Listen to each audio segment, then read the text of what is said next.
ازيكم عاملين ايه؟ يا رب تكونوا بخير. حلقة جديدة وفيديو جديد ودوري الأبطال يعود من جديد.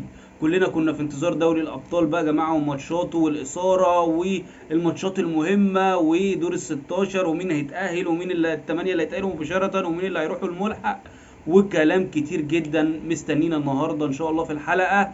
وطبعا لو ما شفتش الحلقة بقى الكبيرة اللي كانت مع قناة تهويشة فايتك كتير، اتكلمنا فيها عن حاجات مهمة وكتيرة جدا، وحلقة كانت طويلة فيها بقى، كان بودكاست ممتع اتكلمنا فيه عن كل حاجة تقريبا عن الفرق الكبيرة، فلازم تروح تشوفه. هسيب لك لينك القناة تحت في الديسكريبشن بتاعت محمد، تعمل له شير ولايك وسبسكرايب بقى وتدعمه. وهسيب لك كمان لينك الحلقة طبعا عشان تتفرج عليها ان شاء الله، لانها باذن الله تعجبك جدا.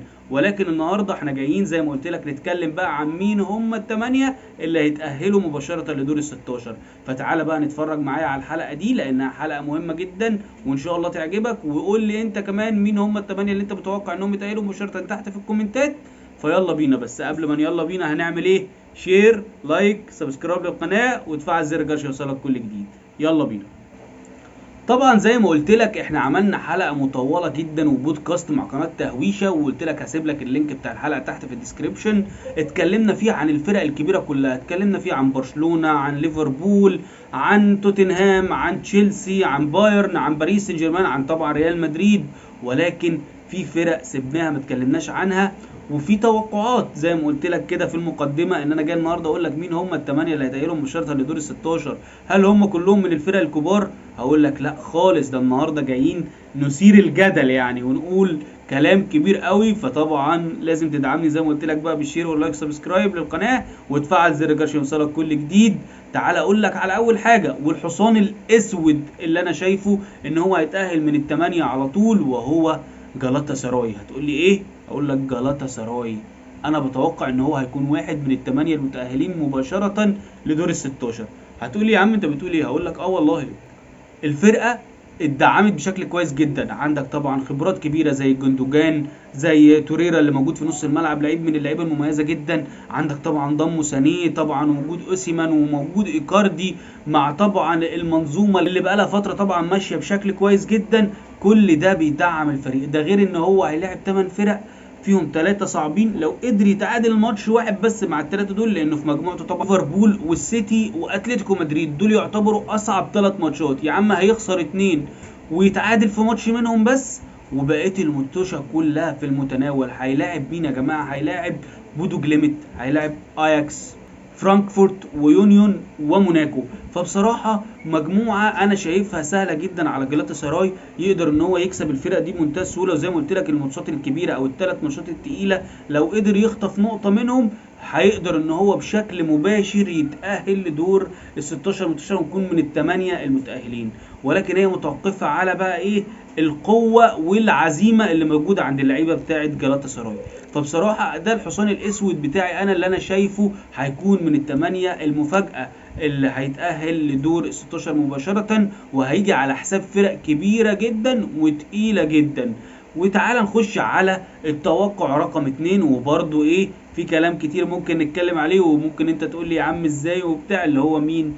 اتلانتا. هتقول لي طب انت بتقول اتلانتا هتتأهل؟ اقول لك اه. ليه يا عم انت جاي بقى تعمل حوارات وبتاع وتعمل شو؟ اقول لك لا والله نفس الفكره يا جماعه. انا ببص للمجموعه، الثمان ماتشات اللي الفرقه دي هتلعبهم. عندك ارسنال مثلا، يعني انا هقول لك من بدايه الحلقه اهو، ارسنال انا مش حاطه في الثمانيه المتاهلين، مع ان في الحلقه بتاعه تاويشه قلت لك ان هو رقم واحد بالنسبه لي. ولكن انا حاسس انه مع ارتيتا هيبقى الوضع صعب. مش عارف ليه حاسس ان هو مش هيتاهل من الثمانيه مباشره زي الموسم اللي فات. مش عارف ليه، مع ان الطبيعي انه يتاهل طبعا لان مجموعته برده بسيطه وسهله، فيها كام ماتش صعبين والباقي كله سهل. يمكن اتلتيك بالباو اول ماتش من الماتشات الرخمه على ملعبهم، ولكن هو قادر انه يجتاز وقادر ان هو يفوز على اتلتيك بالباو حتى لو بصعوبه. الماتش مش هيكون سهل، الماتش هيكون تقيل، الماتش هيكون قوي جدا وهيكون بدنيا عالي جدا على لعيبه ارسنال. ولكن اعتقد ان هم في الاخر هيقدروا ان هم يعدوا اول مرحله. ولكن المشكله في المراحل اللي بعد كده ومع الدوري ومع القصه دي كلها، ومع ان ارتيتا بيتذبذب كتير، فمش عارف ليه حاسس ان ارسنال مش هيتاهل. وهيكون الدور هنا اللي هياخد مكانه هو اتلانتا. هتقول لي ليه اتلانتا؟ تعال اقول لك مجموعه اتلانتا الاول عشان بعد كده نتكلم شويه. اتلانتا يا سيدي هيلعبوا تشيلسي وباريس سان جيرمان، دول اصعب ماتشين. عندك الست ماتشات التانيين كلهم في المتناول. تشكيله اتلانتا قويه جدا، مع مدرب ثابت بقاله فتره، مع تشكيله ثابته بقالها فتره كبيره، مع لعيبه بقالها فتره كبيره بتتعاون مع بعض وعاملين منظومه وعاملين شكل كويس قوي في الدوري الايطالي، عاملين شكل كويس قوي في دوري الابطال من الموسم اللي فات ومن الموسم اللي قبليه كمان. فبصراحه فرقه مميزه. تعال اقول لك بقى مين الست ماتشات اللي فاضلين. فرانكفورت، مارسيليا، يونيون، كلاب بروج، بلباو، وسيلفيا براغ. بصراحه ماتشات ممكن تشوفها على الارض ان هي صعبه شويه ولكنها في المتناول جدا. اتلانتا قادر ان هو يتعامل معاه بشكل كويس. اتلانتا قادر ان هو يتاهل من الثمانيه اللي هتاهلوا مباشره. وخليها عندك في الذاكره وقول لي رايك تحت في الكومنتات، شايف ايه الكلام.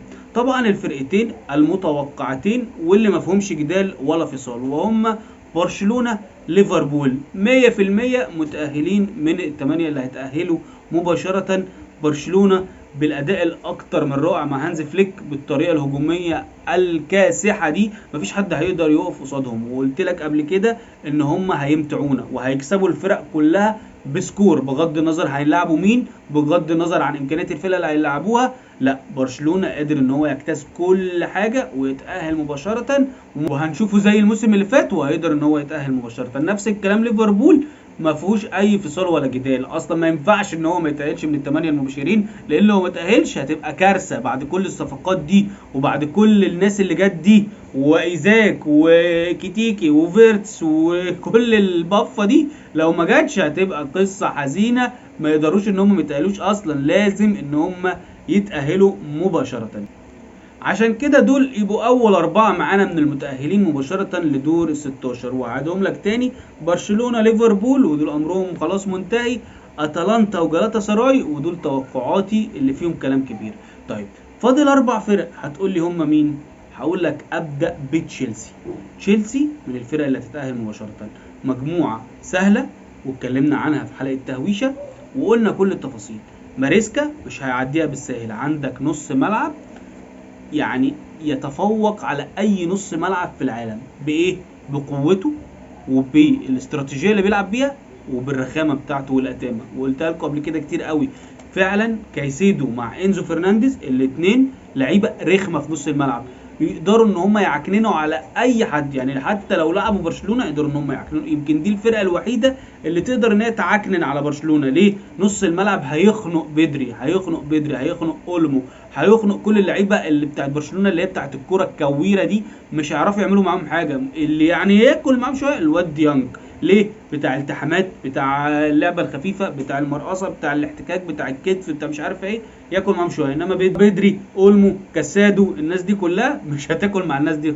وخير دليل ماتش باريس سان جيرمان، شفنا جواو نيفيز اللي كان عامل قلبان هو وطبعا رويز وفيتينيا، الثلاثه اللي يعني لا يقهروا دول قدام الثنائي ده، دغدغوا ما قدروش ان هم يعملوا اي حاجه. فتشيلسي هتكون معانا في الثمانيه المتاهلين مباشره لدور ال16. وجينا بقى للفرق اللي بعد كده، فلسه في الدوري الانجليزي وتوتنهام. هتقول لي يا عم هو في ايه كل الفرق كده؟ اقول لك توتنهام هيتاهلوا يا جماعه، ما ينفعش ما يتاهلوش. هيلعبوا باريس سان جيرمان بس، هي دي الفرقه القويه الوحيده يعتبر اللي هيلعبوها. بقيه الماتشات كلها سهله جدا بالنسبه للمنظومه الجديده بتاعه توتنهام والطريقه الجديده اللي بيلعب بيها توتنهام والتدعيمات القويه جدا وفوقة لعيبه كنا نسيناهم زي بنتنكور. حاجه يعني ما اعتقدش ان في حد يقدر ان هو يقف قدام دلوقتي من الفرق اللي هيلعبوها الا باريس سان جيرمان، وهيكون ليهم عندهم طار. فاعتقد ان هم هينزلوا يعني ياكلوا الاخضر واليابس عشان يكسبوا ماتش مهم زي ماتش باريس سان جيرمان. طب يا عم قول لنا المجموعه كده وفكرنا بيها، تعال اقولها لك. باريس سان جيرمان، بروسيا دورتموند، فرانكفورت، وفياريال، دول اول 4. الاربعه التانيين بقى سيلفيا براغ، بودو جليمت، موناكو، وكوبنهاجن. 4 فرق او 7 فرق سهلين جدا على توتنهام بشكلهم الجديد، بقدس العالمي، بسيمنز اللي اتضم للتشكيله ودعب اول ماتش معاهم ودخل في المنظومه بسرعه كده، والراجل يعني بيأدي اداء كويس جدا. وعندك طبعا تيل بقى، وعندك ريتشارلسون، وعندك بص هي مجموعه، وبيلينيا وبالينيا لما انضم ليهم في نص الملعب. بص المجموعه كامله، خط دفاع مميز جدا، عندك فان ديفين، روميرو، بورو، عندك طبعا سبينس زي ما قلنا واتكلمنا عنه، لاعب من اهم العناصر اللي موجوده في توتنهام، مع حارس عظيم زي فيكاريو، حارس عنده امكانيات عاليه جدا ويقدر ان هو يتصدى لكرات خطيره جدا. فانت عندك كمان حارس يقدر يشيل الفريق، فما اعتقدش ان هم يقدروا ان هم يهدروا فرصه زي دي.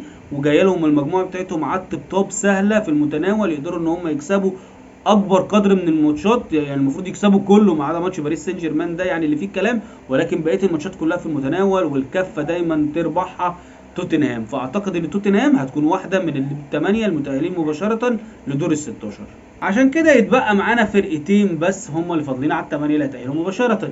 الاولى انا قلتها لكم في حلقه تهويشه، هو انتر ميلان. مش عشان انا بشجعه خالص، ومش عشان الفرقه اللي انا بحبها خالص، ولا اي حاجه من الحاجات دي، عشان نفس الفكره، ماتشاتهم في المتناول جدا، واتكلمنا عن المجموعه بالتفصيل الممل، واتكلمنا عن اداء كييفو وان هو ما غيرش الاستراتيجيه اللي كان بيلعب بيها انزاجي، فدي في حد ذاتها مدياله قوه كبيره جدا مع فوقه اللعيبه بعد طبعا الخساره الكبيره قدام باريس سان جيرمان في النهائي.